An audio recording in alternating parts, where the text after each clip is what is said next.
The wheel of time turns and ages come and pass, leaving memories that become legend.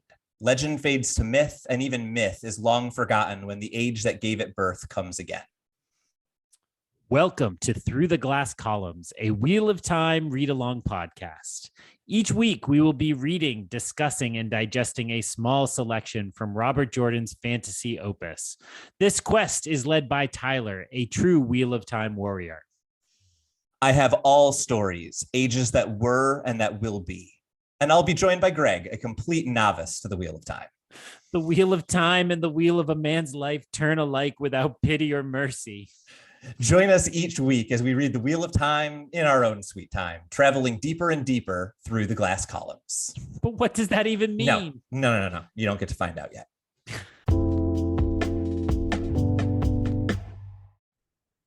Hello, everyone, and welcome back to Through the Glass Columns, your weekly Wheel of Time read-along podcast. We are getting into the third book of Robert Jordan's The Wheel of Time series, The Dragon Reborn, and we are finally starting to get into some of the kind of advancement of the plot, whereas I feel like the previous week was a little bit of summary and, we had the prologue, but that's kind of a prologue. So this week, we finally get into the meat of the book a little bit more, and I am here to lead you through it. I am, of course, one of your hosts, Tylor, who has read these books way too many times and loves them, and is now very excited to get to read the books that I love. And I am joined, of course, by Greg, who seems to have not hated the first two books, and that's all I can ask from a co-host. So how's it going, Greg?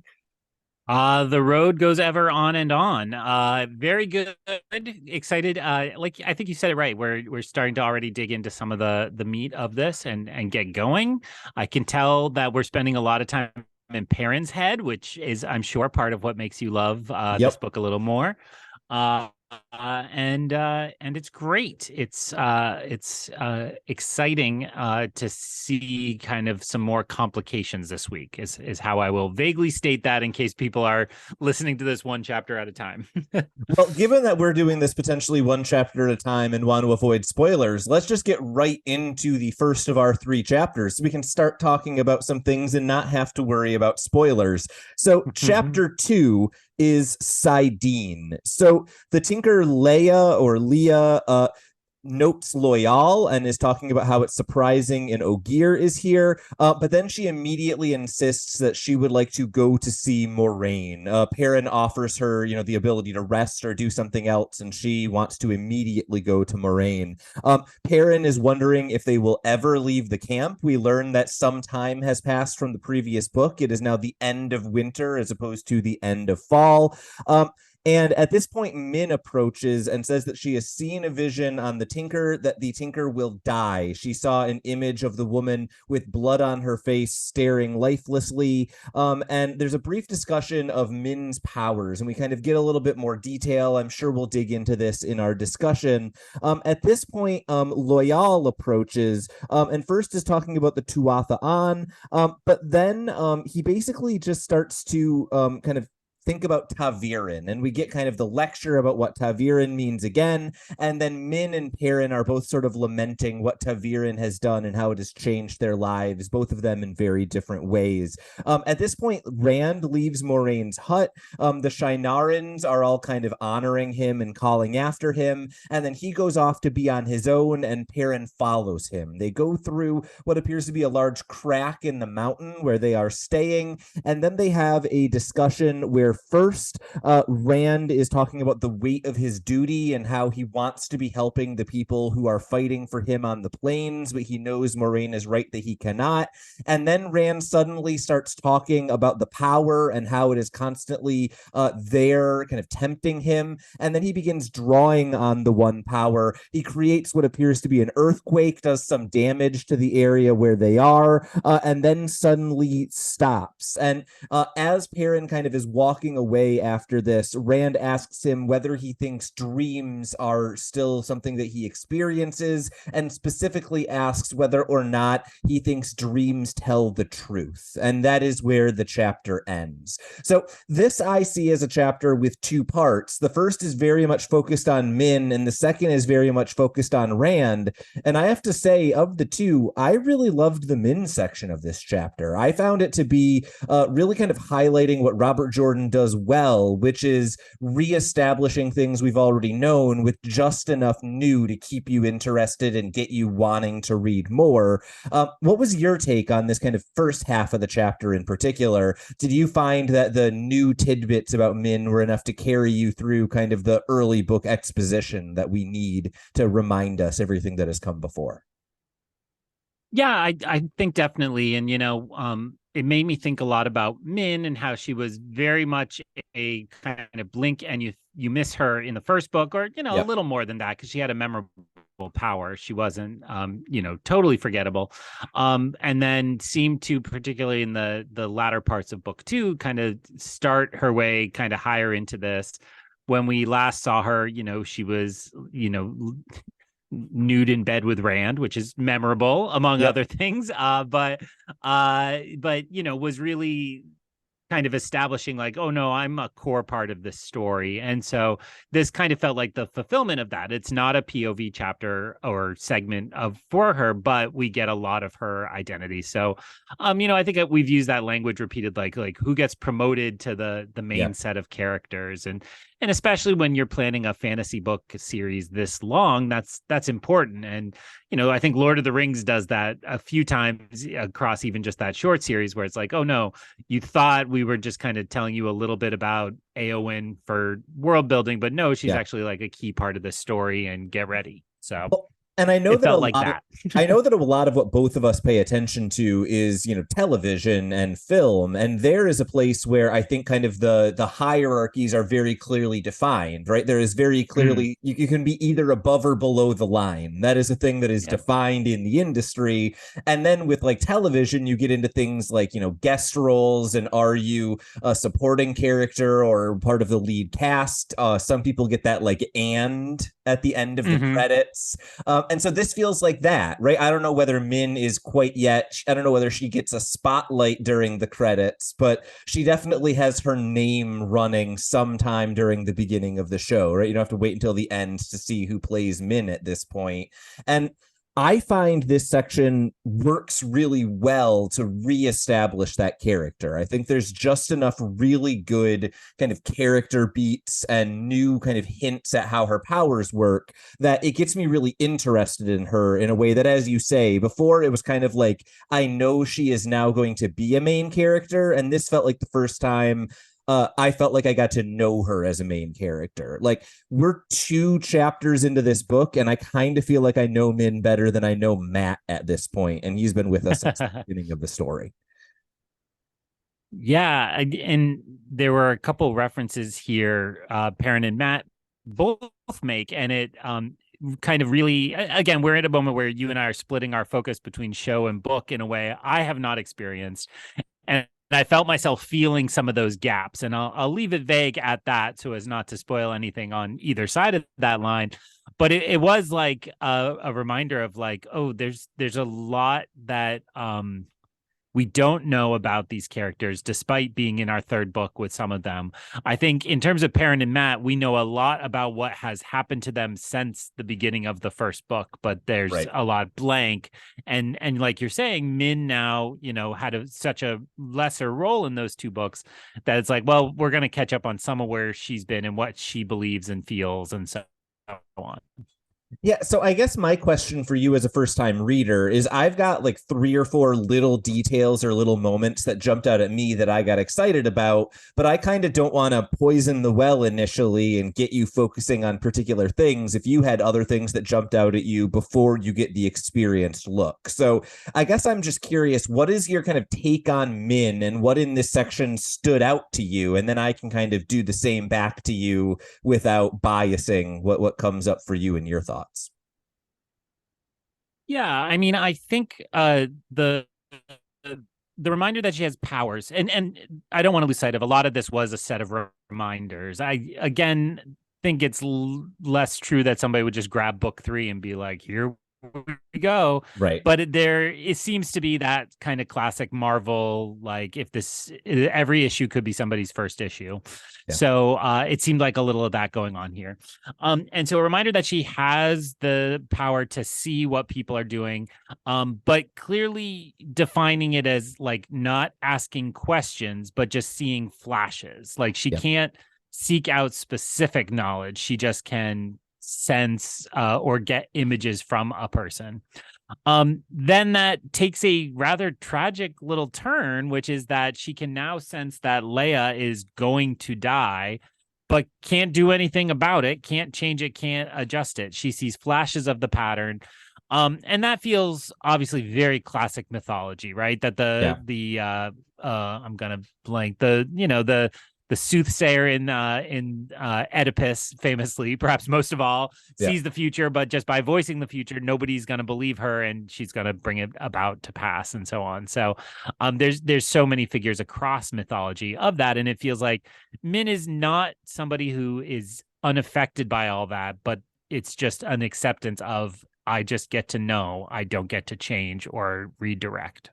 Yeah, and I think there are two really interesting kind of related notes in there that stood out to me. So one of them is just Min's almost resignation around what she sees. I think there was a moment in this section where it's almost narrated by Perrin. I don't think Min even says it out loud, but it's described as like when Min first got her powers, she tried really hard to prevent deaths or talk people out of what was happening. And it's described that in many cases, it actually made things worse. And so Min's response, it seems like, is just to be like, there's nothing I can do about it. I saw it. I'll tell someone if I think it might influence something, but otherwise, why hurt people by seeing these things? And I think that sense of kind of hopelessness really pervades this section in how Min is thinking about things. And I think that really effectively frames the character. The other thing that I noted is you said Min doesn't really have any like control over the power. And I think that's exactly right. But the one note that we get is that most people don't have any images at all, but there are some people who always have images. And Min says, this is Aes Sedai, it is warders, and then she says others, and seemingly is referring to Perrin and probably also Rand. It seems Ta'Virin might be on that list. So I think that kind of quirk to the power set that Min has, that it is not in any way related to channeling the power, and yet clearly it interacts with the ability to channel the power, since all Aes Sedai and warders have images. I just found that a really interesting detail. It was almost like world building in the midst of this pretty good character section. Yes.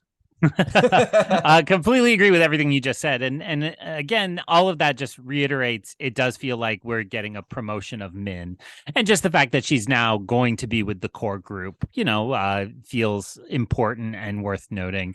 To continue your credit analogy, I think of it as like when somebody who's been on the show forever finally gets the main credit position, like Retta and Jim O'Hare on Parks and Rec, right? Like you roll into season 4, I think, and all of a sudden you're like, hey, look who's in the credits now. And it feels good. And I think that's how I would feel, when we got to the Min. It's like, oh, okay, that's great. I'm excited to see more about her, and that works. The burden of knowing that you're only going to screw it up. Again, that's kind of familiar. Time travel narratives use that a lot. Like, yeah, you can go change the past, but something's gonna bite you, essentially. It feels right and familiar, but also, like you said, just a tinge of tragedy to it. Yeah, and I think that for me, what really works in this section of the chapter is kind of contrasting the way that Perrin and Min think about that kind of tragic aspect of the Ta'Virin nature of what's going on. Because even though Min is, to some degree, she feels kind of defeated when she sees Leia is going to die by violence. She, in many cases, talks about like being pulled around and dragged and forced in this section of the book. But then her response is like, but what can I do about it? I might as well enjoy it. She tells the story about the woman who hated her husband for 10 years and then realized he was the love of her life. And Min says, like, that's how I just have to approach these things. If the pattern says I'm going to do something, I might as well try to enjoy it the way I can. And Perrin, who we've seen has largely been kind of like thoughtful, deliberate, and very optimistic in many cases, seems really kind of worn down by his Taviran nature kind of caging him in. And so I found that contrast to be really effective in this section. And then obviously Loyal shows up and it's impossible for him to be sad about anything, and the contrast gets even more stark. So what was your thought on like playing those three characters against each other in this section of the book? Did it work for you, or did it bring up anything about those characters that you found especially interesting? Um, you know, I think what stood out to me the most is just that the end of the last book seems like it would have really changed a lot. And there's some reminders here that these are kind of the same people. Now, that's a little unfair because in the three people you just sketched out, Loyal sat out the battle. So, I continue to question that choice. I don't really understand why that's the hey, Kumail Nanjiani got in insanely good shape to not be in the Eternals third act for some reason. It feels like that move. So ripped Loyal just sitting out that battle. It is, I think, trying to think about where Perrin would be now. And so much of Perrin's story in my mind, at least, is he's getting wolfy. And I think this was a pretty good reminder that, there's like a human inside this story still, right? And it's not just I'm getting my powers. It's much more complicated than that, and kind of feelings about these different issues and questions around them, I think is key to understanding who he is. And I certainly would not put Perrin as high in my esteem as you seem to put him in yours, but I think the more you present a character grappling and contemplating, I think that helps build them up in my mind. Absolutely. I have nothing to add to that other than to say there are two things that you can do to really build up a character in my mind. One is giving them a chance to like contemplate and be thoughtful. You're absolutely right. And the other is to have them write a book, which is why Loyal is amazing, because he is apparently going to be writing a book about the Taviran he traveled with. In terms of Loyal, I just had that as a really quick note. And then my other quick note is Perrin at the beginning of this section thinks about how Ogier used to be described as fierce, but he can't picture it. And I feel like when when a writer like Robert Jordan, who has the depth of world building he does, tells you Ogier can be fierce, that's gonna happen sometime in the next 13 books. So I'm curious whether there was anything else about Loyal that stood out to you, or do you think it's time to get into the Rand section of the chapter? I'll only say I was just glad to see him again, because again, he sat out. Who knows? Just that he's back and he's still going to be with the crew. And I agree. The idea that he, it's been clear from literally chapter 1, I think, that stories matter here, and who tells those stories matters here. And so to put Loyal centrally into that question, because seemingly, I think it was a little bit of a line from Moraine way back when, but not really. Tom is endearing because that's a part of who he is, and Loyal fits now in the center of that as well. So transitioning over to Rand, I just want to use the transition. In your summary, you noted how much time had passed, and I think that was the big surprise to me here. And it's kind of in these moments where we learn, they've been holed up in these mountains for a long time, and kind of weaving in Leia and the Tinkerer network. It's Moraine trying to kind of wage a war in absentia, it seems, and using those powers. So that was immediately striking to me. And whereas the last book felt like we finally got Moraine and Rand reunited, of course, it's not smooth sailing, and we have troubles here. We have disagreements here that are, separating them in terms of strategy. And I couldn't help but feel immediately, it's like, so this is the conflict of the book, I felt like, because so much of this ongoing plot is going to rely on their relationship, right? That she has seen this coming for a long time. He is new to this. They both want to achieve the same goals, but I thought this chapter already showed there are some cracks in that foundation with some clear differences of opinion about how they're going to achieve those same goals.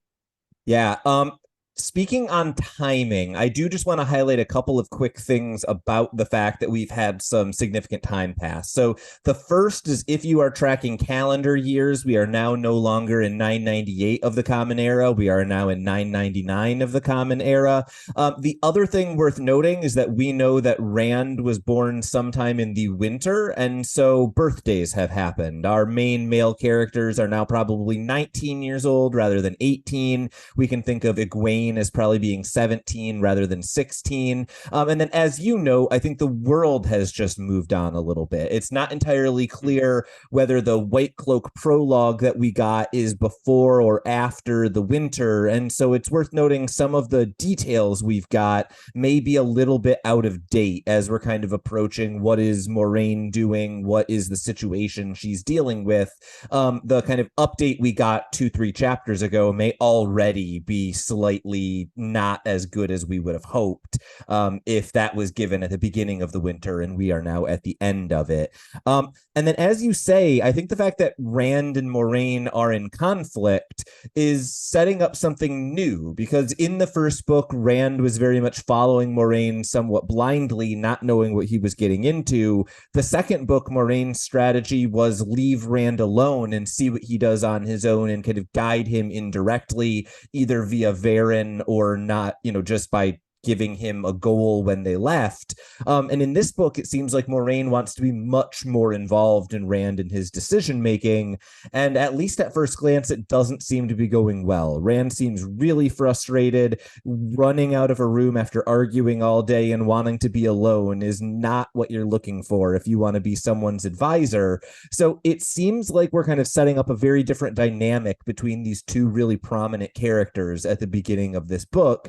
And yet, we kind of don't get any sense of Moiraine at all. We only get the Rand side of the story, even more or less through a couple of chapters. Only small spoilers, I guess, for those of you who haven't read what comes next. So what are your thoughts kind of more broadly on what we get of Rand's perspective on where he's kind of sitting after this big time gap? I mean, all the boys have had angsty moments, and it's like, oh, Rand's a little angsty. Kind of remind me of, I think it's Harry Potter 5, where Dumbledore's suddenly ignoring him and he gets really grumpy. And so the fact that it's like a mentor student schism, and that also works in the fact that like that's as Harry comes into his powers. And I think this chapter serves as a reminder that it's not just that Rand can get frustrated, but when he gets frustrated, big things can happen and bad things can happen as a part of that. So I guess the only other thing to say about it is Rand felt sympathetic because what he wanted to do is be loyal to the people who have spoken out to join him, right? Yeah. And the fact that there are people dying, I'm going to say figuratively under his banner, but maybe literally under his banner down on the plains, and that they are suffering because of their loyalty to him. That is very different than the Rand last book, who didn't want any of it, right? Yeah. Who kind of refused the mantle of leadership, is now saying, well, if they swore an oath to me and that's why they're dying, I am duty bound to go protect them. So I think that's who I wanted Rand to be. And so it kind of fits an arc of the reluctant hero. No, I don't want it. Yes, I'll take it. But it doesn't mean that shift from that last book to this book is not significant, even if it's maybe expected a little bit. Yeah, and I think that the phrase that Rand keeps repeating, that I think he learned from Lan in the last book, is really telling of where his mindset is. He keeps saying, death is lighter than a feather, but duty is heavier than a mountain. And so he kind of feels like he has to do his duty. He wants to do what is right by these people who's following him, but he does it knowing it kind of sucks, right? And this, I think, is the point in the series where I can be a little bit more clear about what Robert Jordan was getting at with kind of Rand's story. One of the things that he said relatively early on, which I haven't wanted to spoil through two books, but Robert Jordan described kind of his thesis statement for this series is, what if being the like chosen one savior was terrible instead of good, right? He felt Robert Jordan talked about having read kind of the chosen one story in fantasy a lot, and it always felt like this really great thing for the one who was chosen. And Robert Jordan wanted to be like, well, what if it was just awful? What if it really was terrible? And I think we're starting to see how Rand is facing the terribleness of his destiny.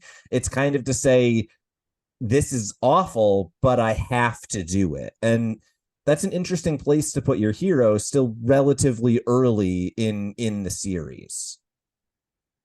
No other things to add.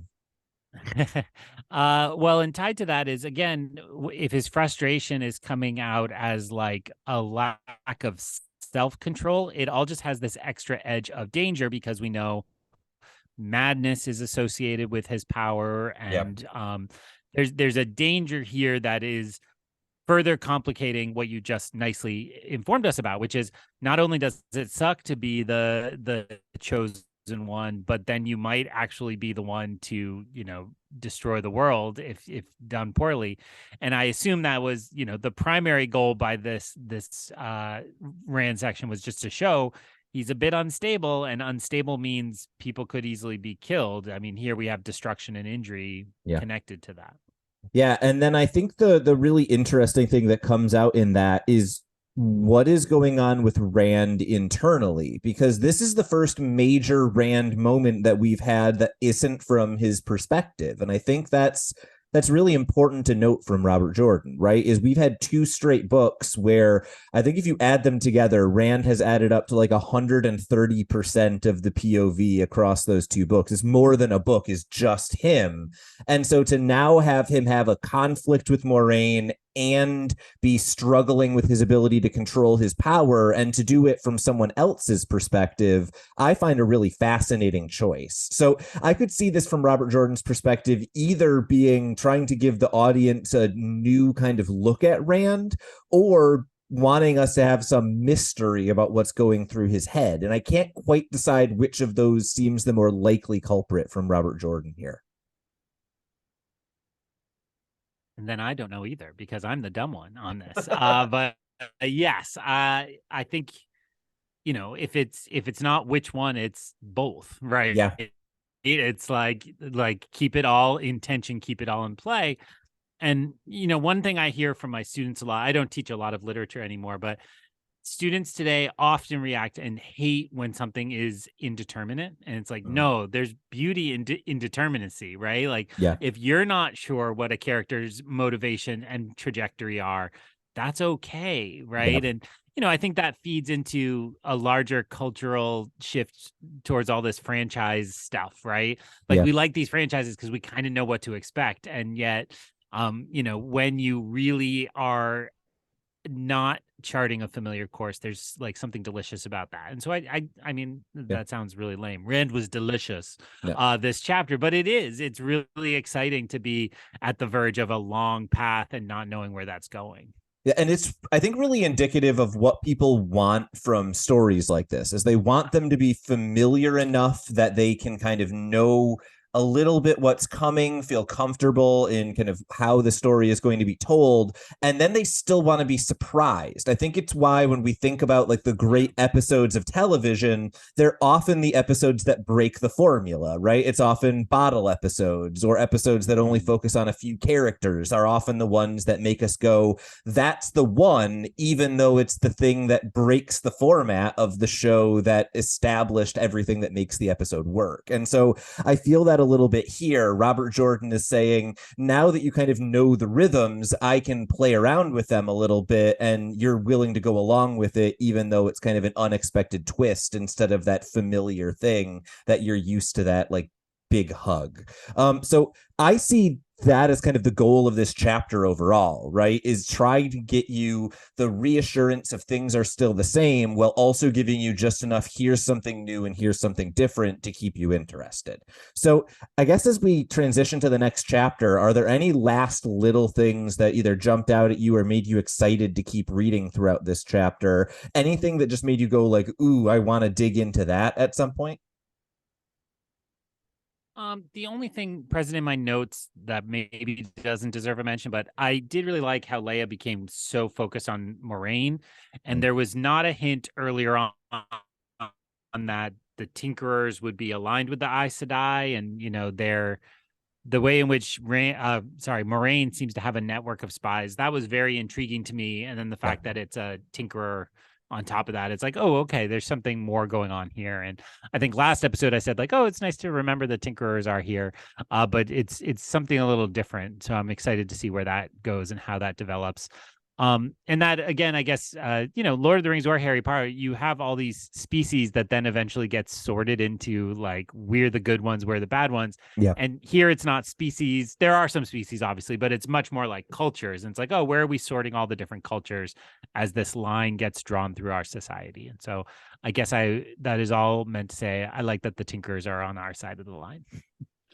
Awesome. And I think it's worth noting it's not just Leia, right? We see that I think she says at some point in this chapter, or maybe it's the next, that there is a group of Tinkers who have all stayed in the area. So it's kind of a network that's being developed. And I think you're right. That's just a fascinating thing to see where it's going to go. And we get a little bit of detail about it in chapter 3, News from the Plain. So Perrin is walking away from his meeting with Rand. He is kind of dismissing that itch in the back of his head again. He's feeling a desire to do something and decides not to. Perrin meets him and kind of asks what is going on with Rand. Perrin says it was an accident. Moraine is frustrated by that, but what are you going to do? At this point, Min joins up and says she is very mad because Rand spilled some of her stew, which seems like an odd reason to be upset. We then learn, however, that Leia was injured in the earthquake, that she had something split her skull. And so both Perrin and Min are very interested in this. They are surprised to hear this. They wonder if it was enough blood that it could have been a justification for Min's prophecy already having come true. And Min almost even seems kind of distraught that she thought she knew what was happening and it turned out a way she didn't expect. She doesn't seem kind of used to that ever really happening before. We also get a little bit of a discussion from Min around whether or not she is okay continuing to stay here. Perrin offers her to go and get her the money to leave. And Min basically says, like, no, sweetie, you don't understand why I'm here. And that is the end of the discussion. Finally, we get some interesting information from Moraine about what is going on in the plains around the area where they are at. So the first is that there are white cloaks back in the area, but they seem to only be battling soldiers from Ered Doman or from Tomon, not Tomon Head, Ered Doman or Terabon, but they seem to be leaving the Dragon Sworn alone, which seems very odd. The other thing that they note is that a large number of men with light eyes, which are very rare in the area, have all been killed through what has seemed to be assassination. And there is mention of something called the Soulless as potentially the perpetrator of this. We then get a brief discussion of why Moraine can't keep them completely safe from Shadow Spawn, and then the group goes to sleep. This feels like a little bit of a kind of move the pieces around chapter that also gives us some really interesting news, which kind of keeps us excited about what is changing in the world. But it's a really quick, slight chapter. I don't have a ton to say about it. What was your impression here? It seems like we're just kind of moving things around, or was there something that really stood out to you? I mean, of the 3 tonight, this is my least, my slightest notes page. There, I kind of have some bullet points. I just need to let everyone know how shocked I am that Dreams chapter is not Greg's least notes chapter. I tried to stay engaged with that one. Yes. What is key to this chapter? Hey, there's an attack coming. Hey, there's an attack coming. Hey, there's an attack coming. Yeah. It felt like the updates from the plane had a little tinge of dramatic irony because it's what we heard about in the prologue, and it's them learning this out. And then you literally hit all my bullet points in my notes. I think the last one of like the soulless, like we have a new beastie, and we'll have to see what they're like. And so much of the end of the last book was throwing us these crazy monsters with the Sean Chan that were always literally giant beasts, whereas this feels something more supernatural than like big scary thing. So intrigued by all that, not upset about any of it, but also like, okay, got it. Like that's what's happening out on the plains. This would be a scene on a show that would probably be figures being slid around a map, or else the director said, no, I got to show you a bunch of this stuff. I mean, you could open an episode with a massacre just to dramatize these feelings Rand has. Yeah, I feel like this is kind of the like episode 2. Everyone is going to be complaining about how the plot isn't moving, but it's kind of the necessary thing you have to do in order for episode 6 and 7 of a television show to work really effectively. I really only have 3 kind of relatively small things to discuss here. This is a chapter that I think more happens in terms of reestablishing and world building than there is in terms of anything really worthy of a ton of discussion. My first big note is Leia hurt her head, and that seems to really screw with both how Min and Perrin are thinking about Min's power set. And I think this is relatively smart by Robert Jordan to give us what feels like an extremely concrete example of Min's powers, and then to have it go in an unexpected way. So I'm curious, both, do you think this was the fulfillment of Min's vision? And how do you think this kind of immediate twist on Min's power set changes the way you think about all the things we learned in the previous chapter? This is not a kind of reference I should be proud of, but what came to mind was Minority Report, right? Which kind of builds its whole plot around these cogs that can see flashes. And I was like, oh, I hadn't linked those fictional characters together as having similar power. And I probably don't bother to from like 20 years ago, but the whole kind of plot of that revolves around the fact that so flashes that are false, but enough to incriminate, and then the whole thing gets taken down and Tom Cruise saves the day and Colin Farrell goes away. I think he's the villain in that one. That sounds right. So that, I mean, just that it came to mind. It's like, oh, right. Everything that we learned in the last chapter is just a rough science. And so there are ways in which these flashes can be misinterpreted. So do not rely on them. And I think, if you want to include a character that can see the future, you often need to take the game away. Had Min taken action, might she have actually gotten, Leia killed? If Leia is surviving, that's an interesting question. It's something that a sci-fi novel would go with, but I think this is just going to stay kind of simmering in the background. Yeah, and this is one of the things that I find really interesting about characters who can either see the future or have some sort of influence on kind of fate, is there's always this really interesting question of, in a world where things can be predetermined, what does that mean about people's ability to make choices? And so I find Min to be a really fascinating version of this concept because, as you're saying, we'll never see the other side of the coin, right? We know that Min did not try to intervene, and so it seems as if Leia is only injured instead of dead, but we'll never know if she had intervened, what would that have changed? And it's the same sort of dilemma that we are faced with in Minority Report, is how do you convict someone of a crime when telling them they will convict a crime might change the fact that they would convict the crime, right? It's this kind of messy overlap of fate and free will that I think Robert Jordan does a really effective job of playing around with, both with ta'veren and with Min. I don't have much else to say about that other than like it just works really well to kind of give us that hint of things that can then get explored later on in a lot more detail. Then, as you say, the next section we get is kind of illustrating how did the prologue actually play out, right? The prologue does a good job of establishing Jaikim Carradine and what his objectives are. And I think the real kind of twist of the prologue is some of the objectives he has are contradictory. He is being ordered both to kill and not kill Rand. And so seeing how would he implement that was a really interesting mystery from the prologue. And the answer we seem to get is he wants to achieve all of the White Cloak's goals, but try to do it in a way that minimizes the risk of directly killing the Dragonsworn and thus the Dragon Reborn. That's an interesting position for someone to take when he was threatened with the death of one of his family members every month until the dragon died. So seeing kind of the implications of the prologue, I found really effective in this section, even though it was kind of a relatively quick hit among a lot of other details. Did that stuff with the White Cloak stand out in the same way for you, or was there anything else in kind of Moiraine's discussion that you found especially interesting?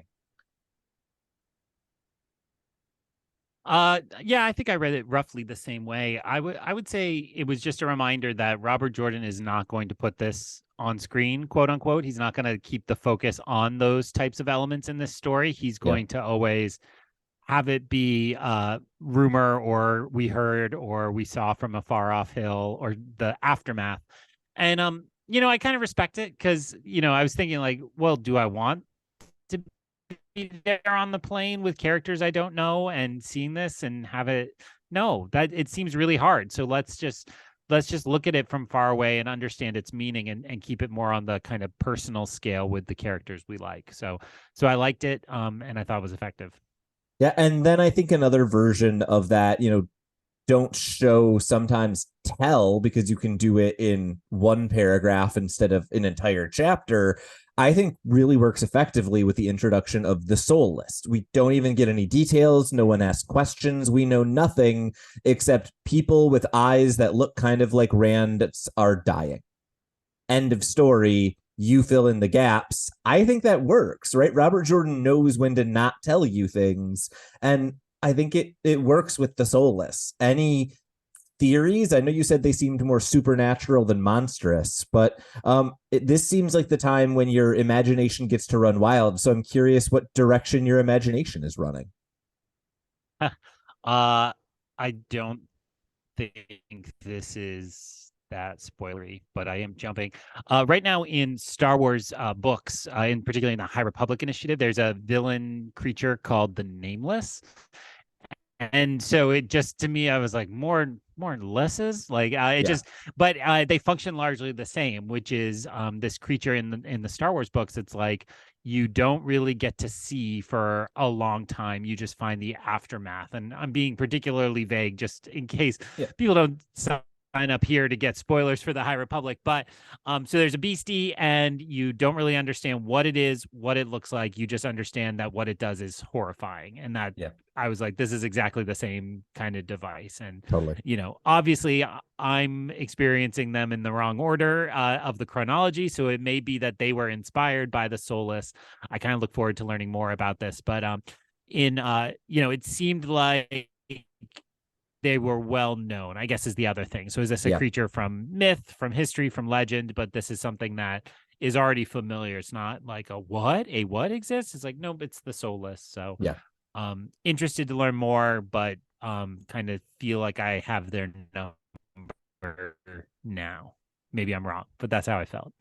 And now I think it's time for me to say a sentence that might have scared you away from this podcast if you had known that I was going to say it fairly regularly. Greg, are you ready for the dream chapter?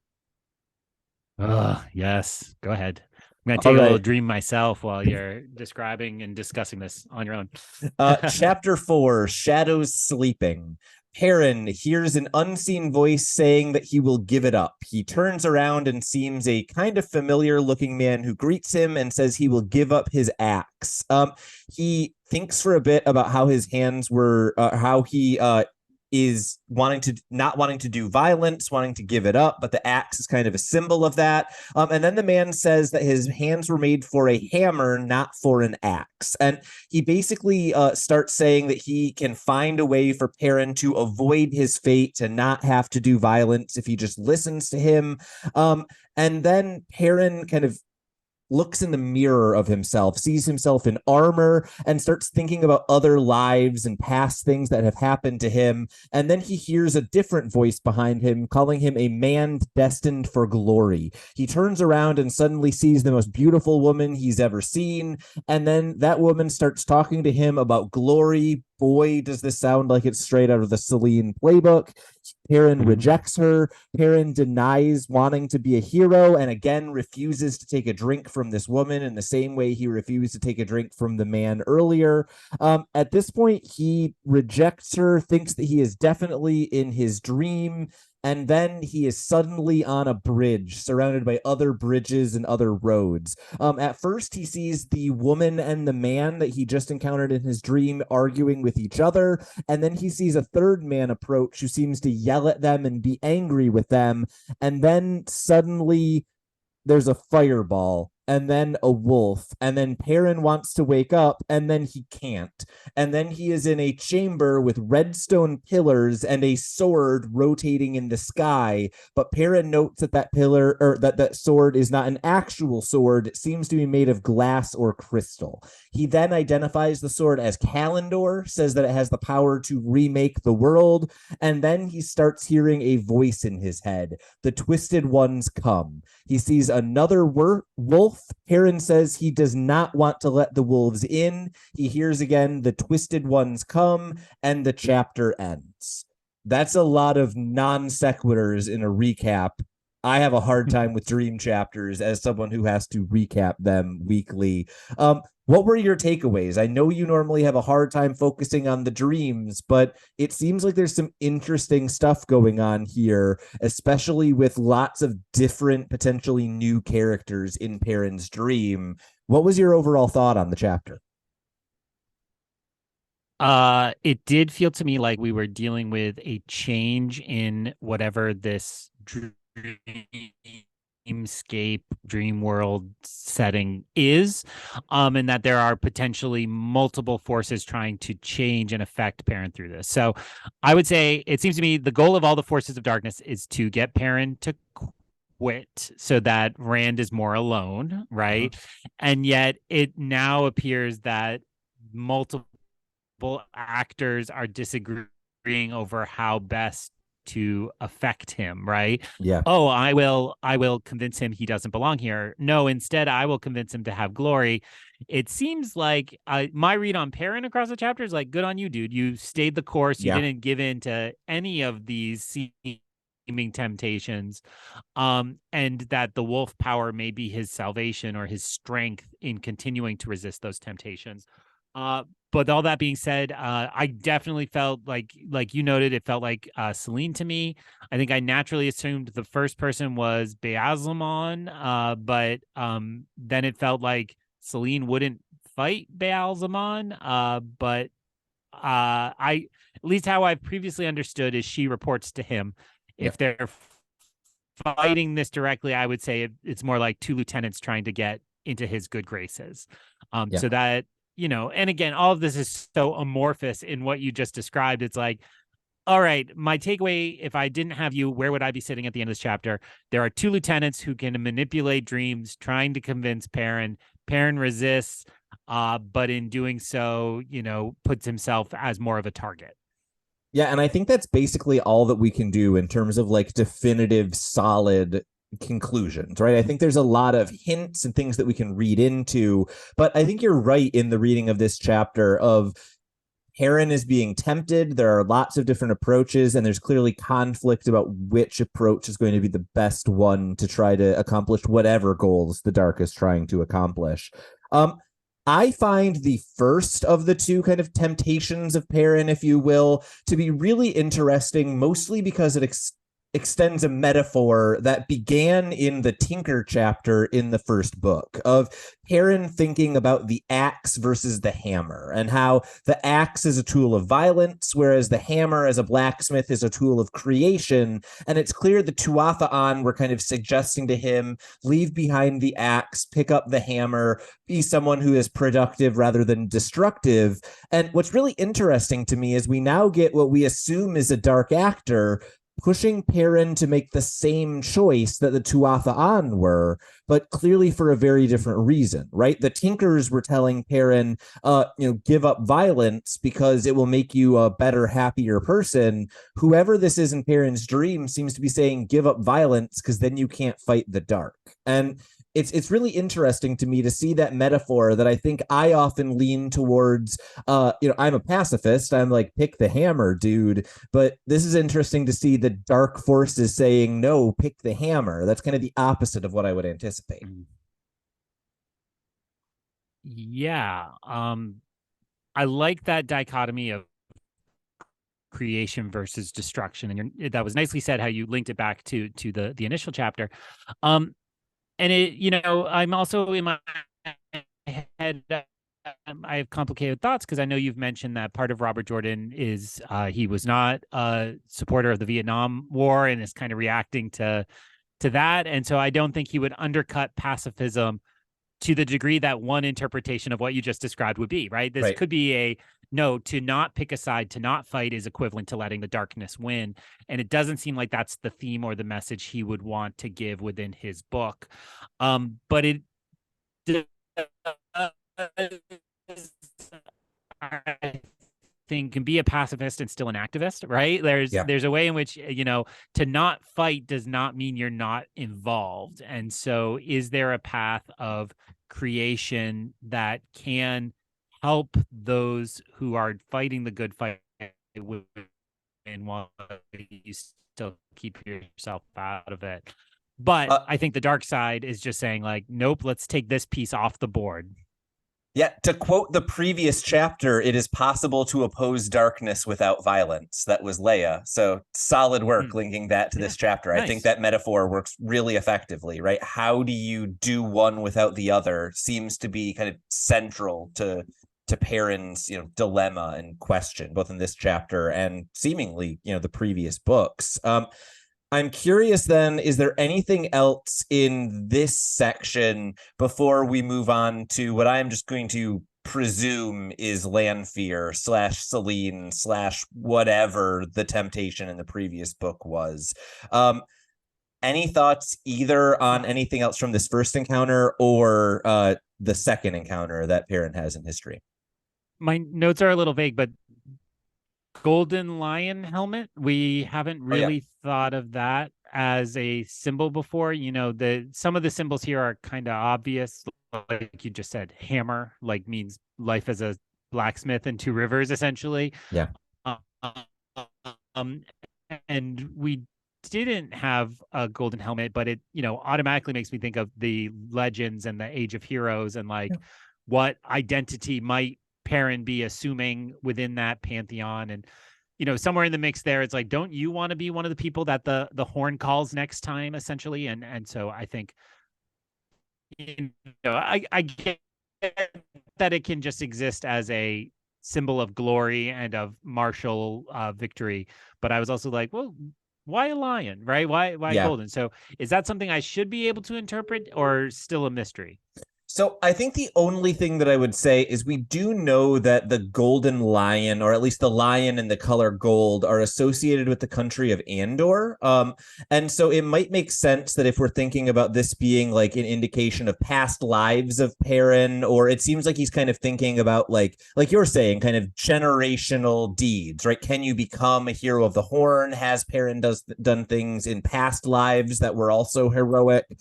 And so there may be some link between the fact that Perrin is of Manetheren, this kingdom that is right adjacent to Andor and might share blood with Andor, and the fact that this kind of moment of his kind of seemingly kind of recollection or link to some of his past lives includes that symbol of Andor. But anything more specific than that, I think there's not really much we can do other than say the symbols are kind of lining up for this to be past life reincarnation-y. I don't have too much else there, though. Sure. So then we get into glory, glory, glory. It seems as if Lanfear / Celine really only has one playbook and it didn't work on Rand, so why not try it on Perrin?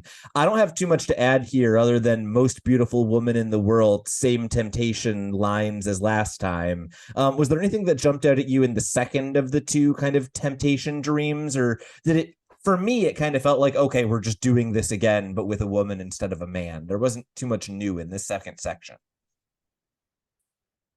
The only other valence it had to me is I guess it's a Harry Potter night. So the Mirror of Erised with Ron, right? Yeah. That Ron's deepest desire was to have the glory. And there are a few times in those books where it's like he understands that he's second banana to Harry, and it really chafes him at times. And I don't think it worked at all. And I don't think that Perrin necessarily felt that, but it felt like Celine wanted that to be the case, that he must be tired of being second banana to Rand. Why not show him a way, quote unquote, a way to overtake him? And so it felt just a little bit different for that reason. But that one didn't surprise me that he rejected that one. It's like, that's not the Perrin we've come to know. So yeah, and I think if we're either assuming or correctly inferring that this is either Celine or at least someone working with the Celine playbook, I think it's worth noting that playbook just does not work on these boys. And I don't know whether that is the two rivers or what it is, but it's not the way to approach this. I'll also just note, I think you're right to say what the attempt here is to kind of play Rand off against Perrin. And as you were describing it, the only example that came to my head was Tahani al-Jamil, right? Like, aren't you just frustrated with being second all the time? I'll give you a chance to be first. Seems like it would be a good pitch, but Rand just doesn't do that. I'm sorry, Perrin just doesn't do that kind of comparison of himself against Rand, it doesn't seem like. Then we get into the confusing section of the chapter. There are bridges and there is an argument that Perrin can't overhear. And I think you're right to kind of say we kind of pick up the mood and that there is a conflict, but don't get anything else from it. I think you did a good job in kind of the general discussion of the chapter of summarizing both the success and frustration of this part of the chapter. Is there anything else you had to say about it? Or is it just kind of like it lets you know there's conflict and we're done? I mean, look, I hang with the dream as long as I can, but I was pretty checked out by this point, if I'm being honest. I'm like, all right, more flashes. And again, I think I said back in our discussion of the first book, it's like, I just find that dreams are not interesting to me as a storytelling device, because it always feels a little bit to me like the authors trying to show off how clever they are, flashing to events in the future that of course they know what they are because they are the one writing them. So that's where it started to fall apart for me. And where I go as a reader is I'm like, I don't really want to spend my mental energy thinking about this now. I'll just wait till they tell me what it means. And I think on a reread, things like this can be really rewarding because you can know exactly who this is and how it represents, or at least have good theories.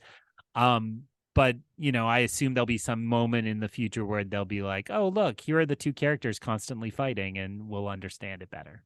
Yeah, no, and I think that's a very reasonable approach the first time through, right? You want to notice enough that you'll recognize when you get the connection later, but you don't need to spend your time banging your head against the wall trying to figure out every theory on a first read through. Then we get to, I think, the most well-described section of the dream. I think there's a lot of like vague things change without much explanation until we get to this very specific description of a room with red pillars and a crystal sword floating in the sky. And it feels very different from everything that came before it. So I'm curious whether you kind of held on to your focus long enough to have thoughts about this particular section of the dream. That was probably the most insulting way to ask that question, but that's my job. I do have the word calendar in my notes. Calendar, not the thing telling us the date, but And so I did get that far. In the context now of picking this apart a little bit more with you and based on your summary, more than my personal interpretation, it does feel like if the two people who had been controlling the dream are fighting, they are distracted enough that someone else is getting a message through. Yep. And who could that someone else be? And why would this be the thing? I wrote in my notes, he just kind of refuses it like all else. But if he is destined to be a hero of the Age of Legends or the New Age of Legends, it seems pretty cool to get a lion helmet and a crystal sword and get to kick butt. So Yeah. I assume that's all where we're headed. But shouldn't it be a wolf helmet? Come on, man. But we'll see where that all leads. Yeah, I will just note here, the only other thing I have to say is that we have this kind of beautiful description of this kind of like crystal sword floating in the sky. And one of the ways that Perrin describes it is he first says there is a sword rotating in the middle of the chamber and it's, hovering and what have you. And then he says, but the sword was not a sword. And that immediately jumped out at me because of a prophecy that we have been tracking for about a book and a half.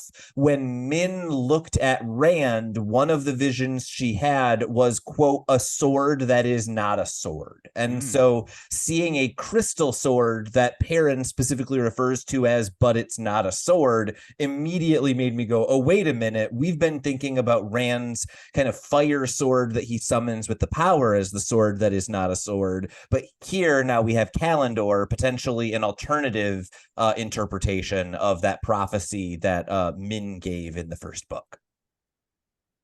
And I think the fourth book in the series is called Kingdom of the Crystal Sword, right? Sword? No. If only I got the word out, it was a better joke. That's the one where the aliens show up. It's a little weird. Right. It's a little different, and it's better than you remember it, but still not good. Yeah, and again, what is the job of a start of a book but to lay out a lot of pieces to pick up over the course of the book? And this, particularly, and since I've been so ungenerous about the dream chapter, we haven't had a lot of dream chapters across the Great Hunt and in now starting this one. So I can't really be crabby to get another one here. I'll be interested to see if that becomes more prominent. In preparing my Indiana Jones joke, I did just look at the back of the book and see that far, far in the future there is a book with dreams in the title. So hey, correct. I don't think this is going away. Yeah, only 8 more books until you get to the book with dreams in the title. So that's how long you got to put up with the dream sequences and also after. Yeah. I find this to just be a really good, here's a bunch of foreshadowing that you will get in 400 pages section of the book. And there's nothing wrong with that. I think it's one of the things that fantasy lets you do that you sometimes miss in other genres, is that sort of like mythical foreshadowing that clicks into place like a puzzle at some point. I've actually just been watching, you recommended it to me. I just watched the first couple of episodes of Poker Face, Rian Johnson's show. And so that show's approach to mysteries, which is show you the murder or whatever the crime is, and then let you watch someone solve it, even though you know what happened, reminds me a lot of what Robert Jordan is trying to do in this chapter, right? Is he is trying to give you that flash forward so later on you get the aha moment instead of all of the ahas coming all at once when you get the reveal kind of at the end. So I find it to be intriguing, but I think you're right. That's kind of all it can be, and that means it can't live up to some of the other chapters that can be intriguing and do more. We then get go ahead. I was just going to add to that. It's hard in the context where, we're reading this as a book in a series we know is 15 books long, that we know has become a very successful television show. It's just kind of this big monolithic cultural thing of the Wheel of Time. And, when you originally approached me for this, I was like, it is just this giant gap in my nerd knowledge. Maybe I should just try to fill this in. And I knew about it even before I was friends with you, that, this is an important thing. And so all that being said, to remember that at the start of book 3, way back when, he doesn't know that he's hooked the audience. He has to keep them reading. And so to try to be a little more generous, a chapter like this, or really all 3 of these tonight, really just helps people want to read the full book, which then will link to the next book and so on. So Yeah. I think it's easy to forget how like terribly important that is at this stage of his writing, to make sure he's building this series that way. Yeah, and I think this is why I see The Dragon Reborn as the first kind of place where I see a big step up in quality in the Wheel of Time, right? We've talked about the first two books are my number 15 and number 13 in a 15 book series. It's not the best start, in my opinion. And part of the reason why is in the early sections of those books, I feel like you get kind of exposition chapters, and then you get world building chapters, and then you get kind of plot focused chapters. And at this point, the characters are built enough and we know them well enough that Robert Jordan feels comfortable doing all of those things simultaneously. And I just find it much more engaging, right? A dream sequence in the first book lets you know a little bit about how Rand is thinking about Baal-Zaman. In this third book, you can do foreshadowing and character work and play around with world building all at once. And I think it just works a whole lot better. So I guess my kind of point of contrast is to say we are now 4 chapters plus a prologue into this book, and I am already much more engaged than I think I was by chapter 5 in either of the prior 2 Wheel of Time books. Is that your take as well, or do you have a different opinion as a first-time reader? I'm gonna say I agree. I do think that there's a freshness to this. I think a larger time gap helps with that.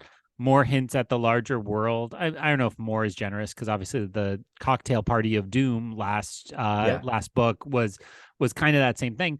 But it's like, oh, I'm finding myself hungry for more on these characters, but more on the world. And particularly, well, as we talked about, like a schism of some kind between Moiraine and Rand sounds compelling. Not what I would wish on those characters, but certainly, compelling to read. So I've alluded to this before. What I tell my students, I will always read whatever your full paper is, but you want to make me want to read it, right? Yeah. When I pick up a student narrative and it's like, I need to tell you about a time in my life that was difficult, but I learned how to be strong. I'm like, I don't want to read the rest of this paper. You just told me the only theme at the top. And so all that is to say, I think Robert Jordan is doing a good job of making me want to continue reading and enticing me onward. So were we not doing our weird social experiment, I definitely would have cruised a few more chapters on my own pretty quickly. Particularly because it's the reading months as we record this. And this is when you should have a beat up paperback full of sand at the beach with you and enjoy some more. Yeah. So we are now almost done with the episode, which means you have our permission to go out and read 2 more chapters and have a really good time doing it, right? I know that I am someone who spends my summers basically sitting on my couch, either watching television, listening to records, or reading books. And so I find, like you, the challenge of this podcast is actually stopping myself at 2 or 3 chapters every week. Next week, we've got some good ones coming up. So get ready for some exciting summer reading, or not summer reading if you're not listening along at the time that we are. If this is winter reading, even better. Next week, we are going to be covering chapter 5, Nightmares Walking, and chapter 6, The Hunt Begins, which, Greg, you had exactly the same response as every other Wheel of Time reader when you saw that chapter, which is, wait, isn't that last book? So whenever we get engaging chapter titles like this, I just get excited about what's coming up, because even though I know what it is, I'm like, okay, Greg can get thrilled about this because at least the title tells him there's something fun coming up. So I'm basically at this point, I am enthralled about Wheel of Time. That is where I'm at. I need no other end of that sentence. The television show is about to release a 2nd season. We are getting to the 3rd book in a series that I think it's a whole lot better starting in the 3rd book. And I'm just thrilled for all of you to join us along the way. So Greg, take us out of this episode, because I want to go read. I want it to be done so I can read 2 more chapters. I just want to reveal a behind the scenes detail that we were hanging out the other night watching some episodes of the TV show. And I had the idea to ask Tylor, hey, by the way, when will I get to know the meaning of the name of our podcast? Because as you all hear every week, it says you don't get to know that yet. And I'm like, when do we need a new intro, essentially? Tylor revealed that if he has mapped it out correctly in my head, that is essentially going to be my birthday present next March, is that I get to learn the name of the meaning of the name of the podcast I co-host. Very excited to continue, whatever that means, next time through the glass columns. So ends another episode of Through the Glass Columns. We thank you for joining us and continuing with us on our quest to cover all of the Wheel of Time in our own sweet time. This podcast features original content developed by Tylor Orm and Greg Cass and is not in any way affiliated with, associated with, or condoned by the Robert Jordan Estate, Tor Fantasy, or Amazon. All content is intended for entertainment and educational purposes only.